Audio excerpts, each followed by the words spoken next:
Setelah beberapa kali tertunda karena pandemi, PT Liga Indonesia baru segera menggulirkan kompetisi Liga 2.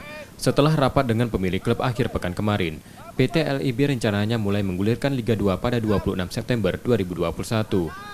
Manajemen Sriwijaya FC menyambut baik bergulirnya Liga 2 dan berharap tidak ada lagi penundaan seperti terjadi sebelumnya.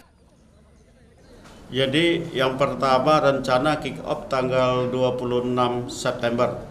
Kick off mungkin 1 atau 2 pertandingan. Setelah itu nanti baru ditentukan jadwal seterusnya seperti yang dipakai di Liga 1 kemarin. Yang kedua, sudah 11 klub yang mengajukan tuan rumah termasuk Sriwijaya FC. Sebelumnya manajemen Sriwijaya FC mengajukan kembali menjadi salah satu tuan rumah penyisihan grup. Nur Muhammad, Kompas TV, Palembang, Sumatera Selatan.